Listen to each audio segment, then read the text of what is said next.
నమస్కారం అండి. మనం ఇప్పుడు గంటి భానుమతి గారు వ్రాసిన స్వాభిమానం అనే కథను విందామా? కింది భాగాన్ని బలంగా లాగేసి బలవంతంగా పైకి తోసినట్టుగా ఒక్కసారిగా పైకి ఎగిరింది విమానం. ఎత్తైన భవనాలు, దీపాలు మెల్లమెల్లగా మాయమవుతున్నాయి. భూమి మొహంలోంచి న్యూయార్క్ నగరం మాయమైపోయింది. స్వేచ్ఛగా చీకటిని, శూన్యాన్ని సర్రున నరికేస్తూ దారి చేసుకుంటూ ప్రొఫెల్లర్ సాయంతో ప్లేన్ ముందుకు దూసుకుపోతోంది. కిటికీలోంచి బయటికి చూసింది శ్యామల. అంతా శూన్యం. ఇది దేనికి అంతమవుతుందో, దేనికి మొదలవుతుందో నిట్టూరుస్తూ బయటికి చూసింది. చీకటి, అనంతమైన చీకటి. అక్కడేం ఉండదు. ఆకర్షణలు, పాశాలు, బంధాలు, బంధనాలు ఏమీ ఉండవు. అంతా ఇక్కడే. అందుకే జరిగింది మర్చిపోలేకపోతోంది. మామూలు సంగతులు మర్చిపోవచ్చు, కానీ గుండెని కోసేసినవి ఎలా? మర్చిపోయేంత మతిమరుపు ఇంకా రాలేదు. వెంటనే పక్క ఫ్లాట్లోని అంజమ్మ గుర్తొచ్చింది. పిల్లలు ఎన్ని అవమానాలు చేసినా వాళ్ళ మీద కోపం తెచ్చుకోకూడదు. వాళ్ళు నాకన్నా చిన్నవాళ్ళు. వాళ్లతో ధైర్యంగా, పౌరుషంగా ఎలా మాట్లాడతాను? అంజమ్మ అన్నదే నిజమా? కొడుకును చూస్తే గజగజా వణికిపోతుంది. మొగుడు, కొడుకు ఇద్దరూ ఆమె మీద పెత్తనం చేస్తుంటారు. వాళ్ళు ఏం చేసినా కోపం తెచ్చుకోకూడదని అంటుంది. ఎలా? కోపం తెచ్చుకోకుండా ఎలా ఉండాలి? ఎంత పిల్లలైతే మాత్రం తల్లికి అవమానం అంటే ఏంటో తెలియకూడదా? ఆమె మంచితనం ఎప్పుడు గుర్తిస్తారు? ఆ మాటే అంది అంజమ్మతో. అంజమ్మ నవ్వింది.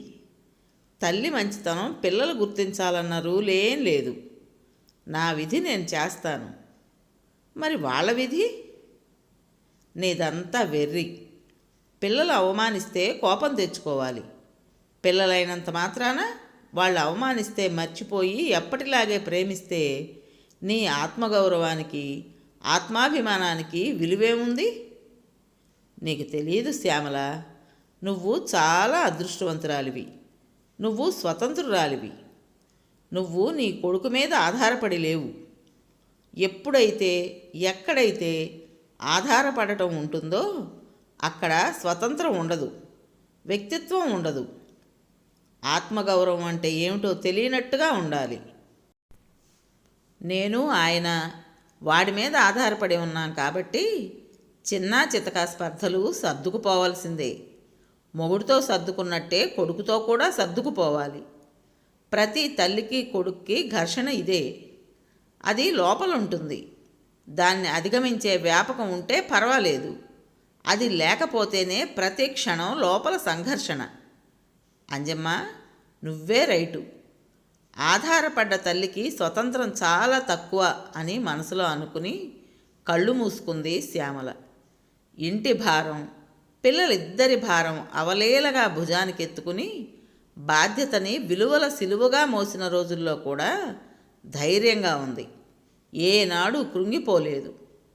కొడుకు ఎంఎస్ చేయడానికి వెళ్తే ఇల్లు తాకట్టు పెట్టిందే కానీ భయపడలేదు. ఎలాగా అని అనుకోలేదు. వేరే కులం అమ్మాయిని పెళ్లి చేసుకుంటానంటే మనస్ఫూర్తిగా ఆశీర్వదించింది. పెళ్లిలో ఆడపెళ్లివారు తనకి, కూతురు శ్వేతకి ఏ మాత్రం మర్యాద ఇవ్వకపోయినా పోనీలే వాళ్లతో మనకేంటి అని కూతురుకు నచ్చజెప్పి తన మనసును సమాధానపరుచుకుంది. కోడలికి 2 పిల్లలు పుట్టినప్పుడు కూతురు శ్వేత పురుళ్ళు. అందుకని అమెరికా వెళ్లాల్సిన అవసరం శ్యామలకు రాలేదు. కోడలు అస్మిత తల్లే వాళ్ళ దగ్గరుంది. ఎవరో ఒకరు పెద్దవాళ్ళు వాళ్ళ దగ్గరున్నారులే అని తృప్తిపడింది. తనున్న ప్రపంచంలోంచి సముద్రాల అవతలున్న కొడుకుని అద్దంలో తల్లకిందులుగా చూస్తూ మురిసిపోయింది. తమకి సూర్యుడొస్తే మామయ్య ప్రపంచం చీకటిగా ఉంటుందని కూతురు, కొడుకు ఆశ్చర్యపోతుంటే ఓ టార్చ్ లైటు, బత్తాయి పండుతో ప్రయోగం చేయించి భూభ్రమణంలో ఈ చీకటి వెలుగులు ఎంత సహజంగా వస్తాయో వాడికి వివరంగా చెప్పింది. కానీ ఈ రోజున పక్కా వ్యాపార భక్తిలో జీవితం గడిపేస్తున్న కొడుకు చీకట్లో తడుముకుంటూ వెళ్తున్న వాడి ప్రవర్తన జీవన భ్రమణంలో సహజమే అని మనసుని సరిపెట్టుకోవడానికి విశ్వప్రయత్నం చేస్తోంది. తల్లి కొడుకుల బంధాల్లో లాభనష్టాల, ఈ బంధంలో గుండెకి ఏమాత్రం సంబంధం లేదా? శ్యామల జరిగింది గుర్తుకు తెచ్చుకుంది.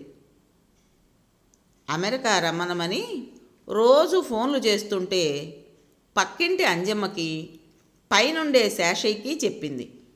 శేషయ్య శ్యామల సొంత అన్నయ్య.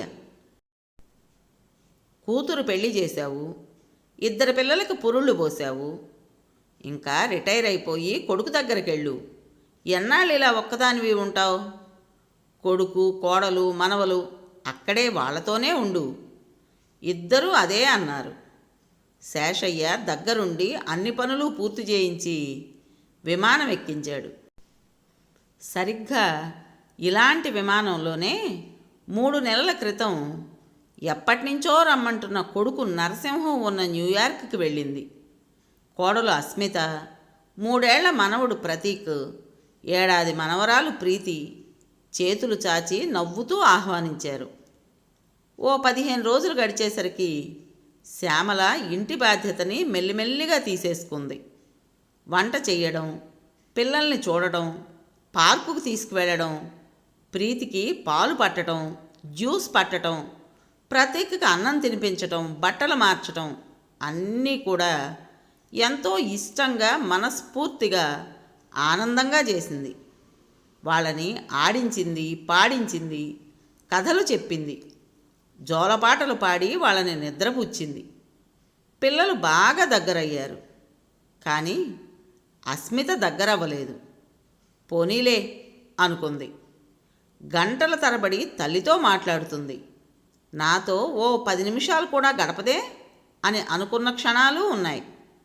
అయినా ఆమె తత్వం అంతే అని సరిపెట్టుకుంది. ఓ రాత్రి భోజనాలైపోయాక వంటిల్లు సర్దుకుంటోంది శ్యామల. నరసింహం తల్లి దగ్గరకు వచ్చాడు. అస్మితకి మా ఆఫీసులోనే ఉద్యోగం దొరికింది. సంభ్రమంగా కొడుకును చూసింది. మంచిది, ఇంతకీ ఎప్పుడు దొరికింది?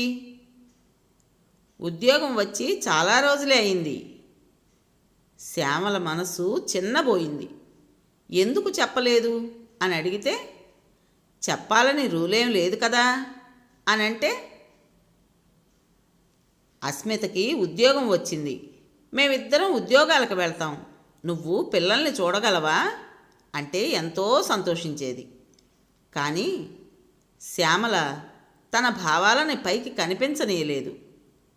ఎల్లుండి సోమవారం జాయిన్ అవ్వాలి, ఇద్దరం కలిసే వెళ్తాం, కలిసే వస్తాం, ఎప్పుడు ఏం చెయ్యాలి, ఏ ఫోన్ నంబర్లు దేనికో అన్నీ వివరంగా రేపు ఆదివారం నాడు చెప్తాను. ఈ మాటలన్నీ కోడలు చెప్తే ఎంత బాగుంటుంది. కొడుకే ఎందుకు చెప్పాలి? మా మధ్య ఇంత అగాధం ఎందుకు? అలాగే లేరా, పిల్లల్ని ఇంటిని నేను జాగ్రత్తగా చూసుకుంటాను, సంతోషంగా మనస్ఫూర్తిగా అంది. అందుకే కదా నిన్ను రమ్మన్నది. ప్రీతి పుట్టడం, దగ్గరలోనే మంచి ఉద్యోగం దొరకక అస్మిత ఇంట్లోనే ఉండిపోయింది. ఇప్పుడు నువ్వొచ్చావు, నువ్వున్నావు పిల్లల్ని చూడటానికి. నువ్వొచ్చావు, నువ్వున్నావులోని అర్థాలు వెతకాలని అనుకోలేదు. ఇప్పుడు ఖాళీగా ఉన్నాను, పిల్లల్ని ఇంటిని నేను చూస్తే వాళ్ళు ఉద్యోగం చేస్తారు, డివిజన్ ఆఫ్ లేబర్ అని అనుకుంది. ఇది తన ఇల్లు, వీళ్ళు తన వాళ్లే, పరాయి వాళ్ళేం కాదు కదా.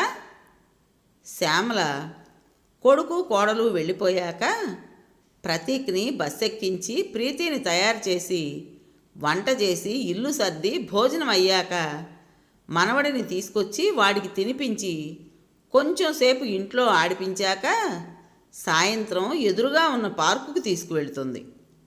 అలా వెళ్ళిన మొదటి రోజుల్లో రావుగారితో శ్యామలకు పరిచయం ఏర్పడింది. మనవలు చిన్నగా ఉన్నప్పుడు వాళ్ళ కోసం విజయవాడ నుంచి నేను మా ఆవిడ వచ్చాం. మనవలు పెద్దవాళ్ళైపోయారు. వాళ్ళకింక మా అవసరం లేదు. ఈ లోకంతో తన అవసరం తీరి నా భార్య పైలోకానికి వెళ్ళింది. ఒంటరి వాడినైపోయాను. సాయంత్రాలు పార్కుకు వస్తుంటాను. విజిట్ వీసా మీద వచ్చిన పెద్దవాళ్ళకి మరోళ్ళకి వాళ్ళకి తీరుబడి లేకపోతే గైడ్గా మారిపోయి ఆ ఊళ్ళు ఈ ఊళ్ళు చూపిస్తుంటాను. ఒకవేళ మీ అబ్బాయికి కానీ కోడలికి కానీ వీలు కాకపోతే నన్ను అడగండి. గైడ్గా మీతో వచ్చి అమెరికా అంతా చూపిస్తాను. కలుపుగోలుగా మాట్లాడుతున్న అతన్ని చూస్తుంటే అన్నయ్య శేషయ్య గుర్తొచ్చాడు. ఇవాళో రేపో నరసింహాన్ని అడిగి అన్నయ్యతో మాట్లాడాలి. రావుతో ఎంతోసేపు మాట్లాడి ఇంటికొస్తే పరాయి ఇంటికొచ్చినట్టుగా అనిపించింది. ఇంట్లో అస్మిత ముభావం, నరసింహంకి తన పని, పిల్లలు వాళ్ళ గదిలో ఏదో ఆడుకోవడం, టీవీ చూడటం, శ్యామల ఒక్కతే నిశ్శబ్దం.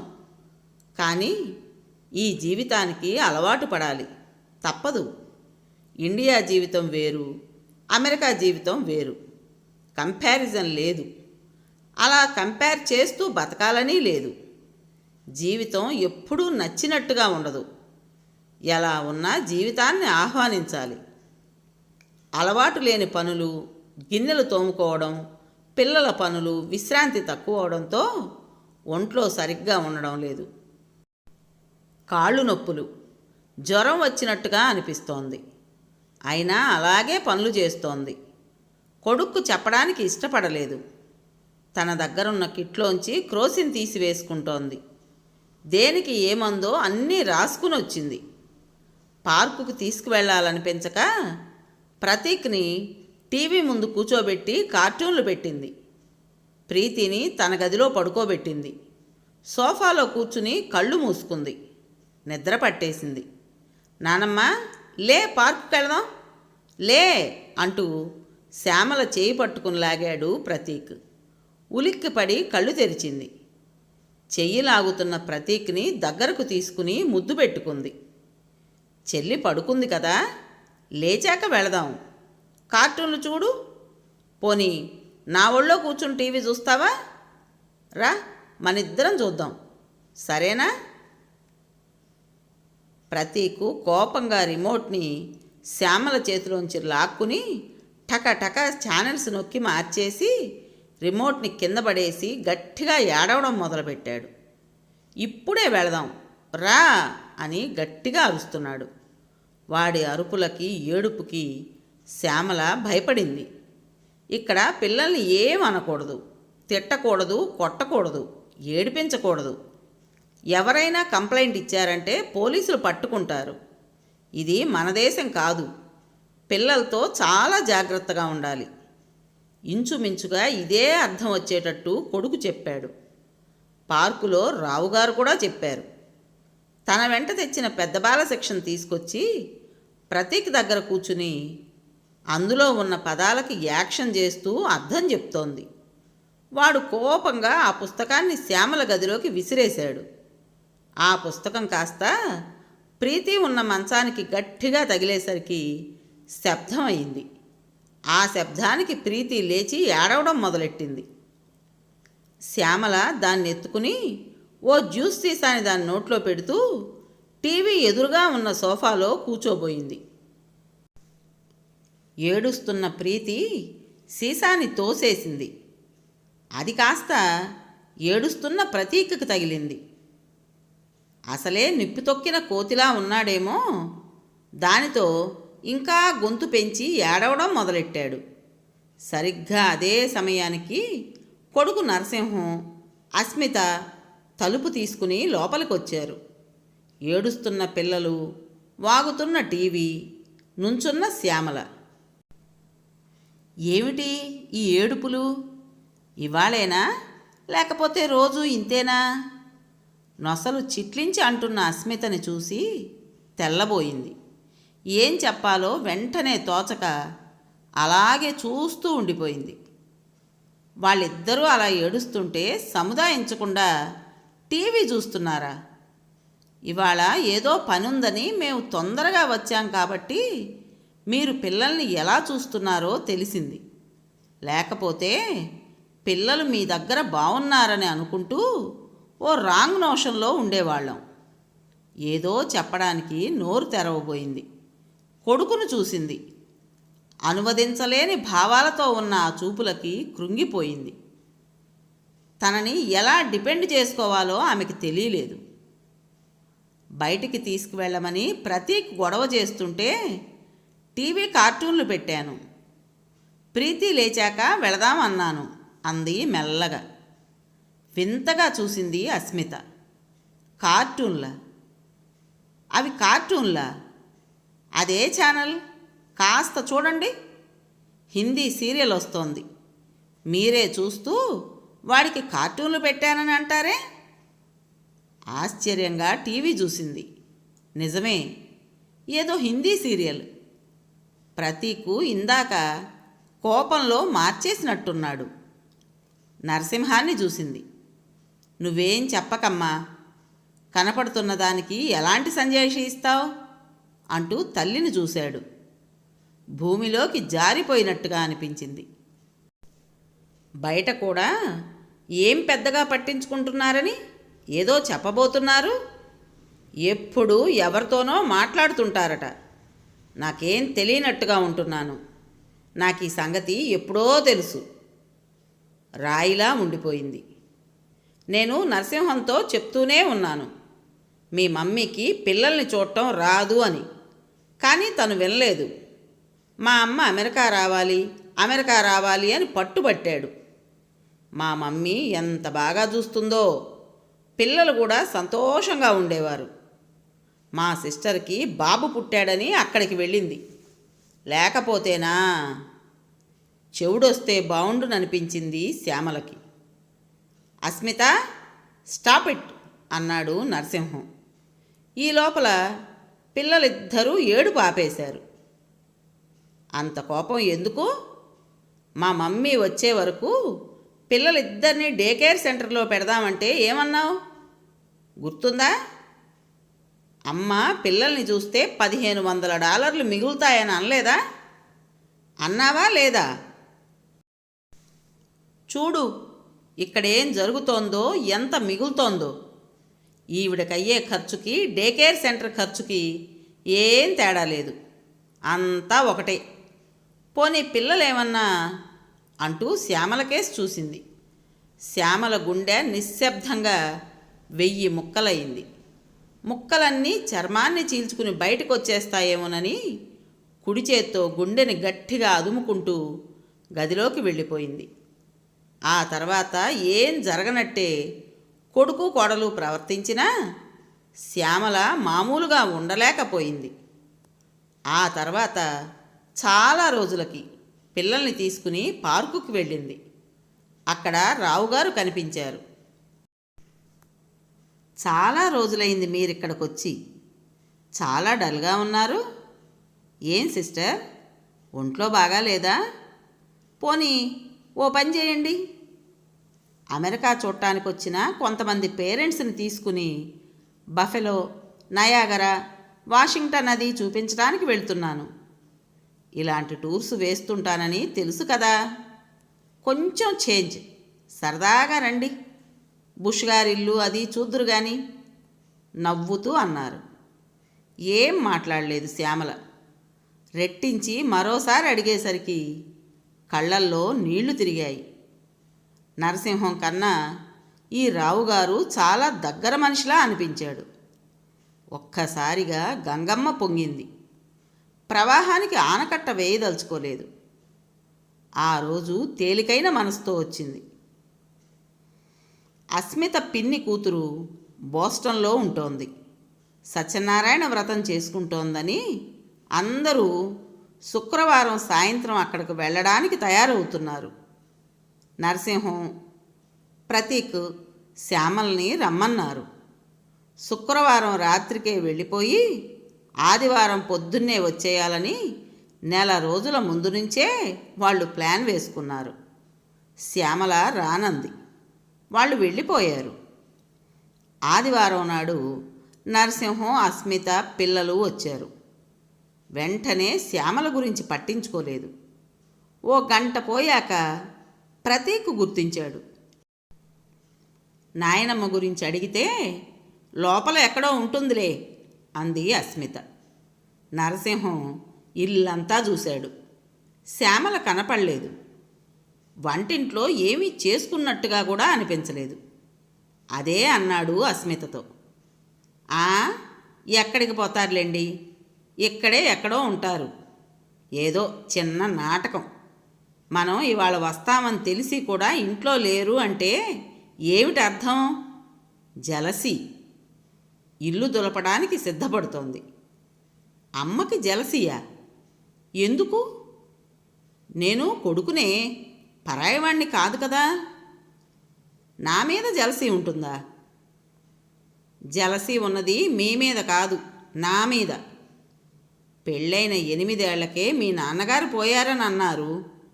ఆవిడకి సంసార సుఖం అది లేదు కదా, అందుకని. కాదు అని గట్టిగా అనలేకపోయాడు. పైగా అవునేమో అని అనిపించింది. టైం గడుస్తున్న కొద్దీ శ్యామల విషయం తెలియలేదు. ఎక్కడికైనా వెళ్ళి దారి తప్పిపోయిందేమోనని కారు వేసుకుని 4 వీధులు, అన్ని పార్కులు చూసి ఇంటికొచ్చాడు. పోనీ ఎవరికైనా ఫోన్ చేస్తే భయపడ్డాడు. ఎన్ని విషయాలు బయటకు వస్తాయో.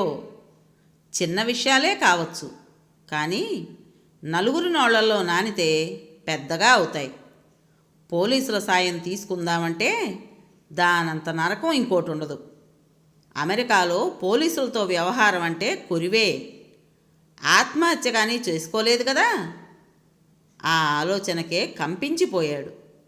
అదే జరిగితే తన పరువు ఏం కావాలి? కాళ్ళు చేతులు ఆడడం లేదు, మనసులో లేదు. ఏం చేయాలో తెలియడం లేదు. అస్మిత పైకి బెంకంగానే ఉన్నా లోపల భయంగానే ఉంది. ఏదో వండింది, ఏదో తిన్నారు. ఆదివారం నాడు చేసుకునే పనులు కూడా చేసుకోలేదు. సాయంత్రం 7 దాటింది. ఫోన్ మోగింది. 100 లంకణాలు చేసినంత నీరసంగా ఉన్న నరసింహం ఉలిక్కిపడి స్ప్రింగులా ఫోన్ దగ్గరికి వెళ్ళాడు. ఫోన్ శబ్దం విన్న అస్మిత గదిలోంచి బయటకొచ్చి మెట్ల దగ్గర ఆగింది. ఫోన్ తీయబోతూ అస్మిత వైపు భయంగా చూశాడు. వెంటనే తీసి హలో అన్నాడు. నరసింహ, నేన్రా, అమ్మని. క్షేమంగా చేరాను. ఊపిరి తేలిగ్గా పీల్చుకున్నాడు. ఆశ్చర్యంగా అస్మితని చూస్తూ అమ్మ అన్నట్టుగా సైగ చేశాడు. చేరాను అంటే ఎక్కడున్నావు? ఎక్కడి నుంచి మాట్లాడుతున్నావు? మెట్లు దిగుతున్న అస్మితను చూస్తూ ఆదుర్దాగా అడిగాడు. హైదరాబాద్ నుంచే. శేషయ్య మామ ట్యాక్సీ తీసుకుని ఎయిర్పోర్ట్కి వచ్చాడు. ఏదో అడుగుతున్నాడు. శ్యామల సమాధానం ఇవ్వదలుచుకోలేదు. ఇస్తే ఎన్నో అడుగుతాడు. అప్పుడు ఎన్నో చెప్పాల్సి వస్తుంది. దానితో పాటు మనసు కూడా బయటపడిపోతుంది. ఎలా వచ్చానా? అవన్నీ ఇంటికెళ్ళాక మాట్లాడుకుందాం. నేను ఎయిర్పోర్ట్లోంచి మాట్లాడుతున్నాను. అస్మితని, పిల్లల్ని అడిగానని చెప్పు. గదిలో నా అల్మేరాలోని బట్టల కింద ఓ కవర్ ఉంచాను, అది తీసుకో. ఫోన్ పెట్టేస్తుంటే బోసిగా ఉన్న చేతులు కంపించాయి. రావుగారిని తలుచుకుంటూ శేషయ్య దగ్గరకొచ్చింది. ఒక్క అంగలో తల్లి గదిలోని క్లోసెట్ తెరిచి దుప్పట్ల కిందున్న గులాబీ రంగు కాగితం మడత తీసుకొచ్చి సోఫాలో కూర్చుని తెరిచాడు. నరసింహానికి, అస్మితకి యుద్ధం పక్క దేశంతోనో పొరుగునున్న శత్రువుతోనో అయితే నిస్సంకోచంగా నిర్భయంగా చేయొచ్చు. కానీ ఇంట్లో వాళ్ళతో అయితే ఎలా చేయడం? ఆ పరిస్థితి రాకుండానే మేలుకున్నాను. ఈ రోజుల్లో మనలాంటి చిన్న చిన్న కుటుంబాల్లో భాష ఓ పెద్ద పాత్ర వహిస్తుంది. నా తరం నుంచి మనవల తరానికి అందాల్సినవి ఎన్నో ఉన్నాయి. మన సంస్కృతి, పండగలు, వంశం, పుట్టుపూర్వోత్తరాలు, ఆచార వ్యవహారాల గురించి, నేనున్న సమాజం గురించి చెప్పాలి. ఈ తరాల మధ్య వంతెనలు వేయాలని అది నా బాధ్యత అనుకున్నాను. అందుకే నువ్వు రమ్మనగానే వాలంటరీగా రిటైర్ అయ్యి ఓ పెద్ద ధర్మకార్యం నిర్వర్తించాలనుకుని వచ్చాను. నేను మీ కుటుంబంలోని దాన్నని అనుకున్నాను. కానీ మీరు జీతం భత్యం లేని ఆయాగా అనుకోవడం నా దురదృష్టం. అస్మిత దృష్టిలో డే కేర్ సెంటర్లోని నానికి ఇంట్లో గ్రానీకి తేడా లేకపోవచ్చు. కానీ నాకు మనవలకి మధ్య ఉన్న బంధంలో డబ్బు లేదు. డబ్బు పారేస్తే కొనే బంధం కాదు. మా బంధంలో ఉన్నది రక్తం, ఇమోషనల్. అది డబ్బు, సంపాదన, లాభనష్టాల లెక్కలు తప్ప జీవితానికి ఏం లేదనుకుంటే అది అజ్ఞానం. నేను మీ దగ్గరికి రాను అని భీష్మించుకోను. నీ పిల్లలతో పాటు నీ తల్లి కూడా నీ ఇంట్లోని, నీ కుటుంబంలోని వ్యక్తి అని మీరు అనుకున్న రోజున తప్పకుండా వస్తాను. నాయనమ్మలా వస్తాను, ఆయాగా కాదు. నేను మీ ఇంట్లో ఉన్నప్పుడు ఒంటరిగా ఫీల్ అయ్యేదాన్ని. ఆ ఒంటరితనం నాకు హైదరాబాదులో లేదు. అసలు ఆ ఫీలింగ్ ఎప్పుడూ రాలేదు. అలాంటి వాతావరణం కాకపోయినా కనీసం ఒకరికొకరం అనే వాతావరణం మీ ఇంట్లో నాకు కనిపిస్తే నా ప్రయత్నం ఫలించినట్టే. అందుకోసమే నేను ఈ అడుగు వేశాను. అస్మితని నా కూతుర్లా భావించినా ఆమె కనీసం అత్తగారిలా కూడా నన్ను చూడలేకపోయింది. అయినా నేను క్షమించేశాను. నేను పెద్దదాన్ని, చిన్నవాళ్ల మీద నెగిటివ్ భావాలుండవు. ఇది రాస్తున్నప్పుడు నాకు మా అంజమ్మ గుర్తొచ్చింది. ఒకప్పుడు ఆమె భావాలతో ఏకీభవించలేదు. కానీ ఆమె రైటు. తల్లులు కొడుకుల్ని ఏమీ అనరు, కోపం తెచ్చుకోరు, అన్నింటినీ చిరునవ్వుతో స్వీకరిస్తారు. నేను ఓ అమ్మనే. ఇంకా చదవలేకపోయాడు. ప్రతి అక్షరంలో ఆత్మాభిమానం నిండిన మొహం కనిపిస్తోంది. తన వికృత రూపం కాదు, స్వభావం కనిపిస్తోంది. కథ పేరు స్వాభిమానం. రచించిన వారు గంటి భానుమతి గారు. విన్నారు కదండి. మరి ఈ కథ మీకు నచ్చిందా? నచ్చినట్టయితే లైక్ చేసి మరో నలుగురికి షేర్ చేయండి. అలాగే ఈ కథ పైన మీ విలువైన అభిప్రాయాన్ని కామెంట్ బాక్స్లో తప్పకుండా తెలియజేస్తారు కదా.